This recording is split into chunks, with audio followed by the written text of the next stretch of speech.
Doctor Moumita দেবনাথকে নির্মম হত্যাকাণ্ড ও করুণ পরিণতির জন্য যারা দায়ী তাদের সবাইকে মৃত্যুদণ্ড দিতে হবে, যারা দায়ী।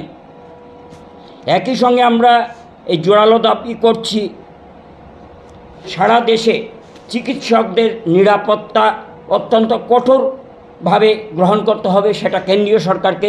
আরজি কর মেডিকেল কলেজ অ্যান্ড হসপিটাল, অর্থাৎ পুরো নাম হচ্ছে Radha Gobinda college medical college and hospital, তার বিরুদ্ধে অধ্যক্ষের বিরুদ্ধে আমাদের কাছে অনেক সুনির্দিষ্ট অভিযোগ রয়েছে।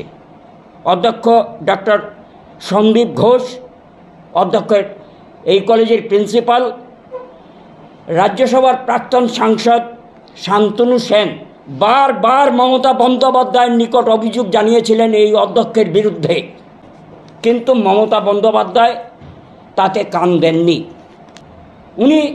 মমতা বন্দ্যোপাধ্যায় ধৃতরাষ্ট্রের ভূমিকা পালন করছেন। অধ্যক্ষ সন্দীপ ঘোষ উনি ডাক্তার নন, ডাক্তার সমাজ এর কলঙ্ক।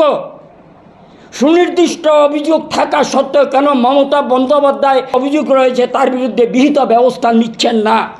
ডক্টর সন্দীপ ঘোষ চিকিৎসক, অর্থাৎ ডাক্তার লিখবেন না, আমরাও সেটা মানতে রাজি নই, কারণ উনি আমাদের সমাজের কলঙ্ক। পশ্চিমবঙ্গের কিছু ব্যক্তি মমতা বন্দ্যোপাধ্যায়ের উচ্চ পদে যারা আসেন, মমতা বন্দ্যোপাধ্যায়ের রন্ধে স্নেহে লালিত পালিত হচ্ছেন, এর মধ্যে এই ডাক্তার সন্দীপ ঘোষ একজন। মমতা ব্যানার্জিকে এ ব্যাপারে তার দোষ স্বীকার করে তদন্ত প্রক্রিয়াকে ত্বরান্বিত করা উচিত, না হলে ইতিহাস তাকে ক্ষমা করবে না। কঠিন পরিস্থিতির জন্য তাকে প্রস্তুত থাকতে হবে।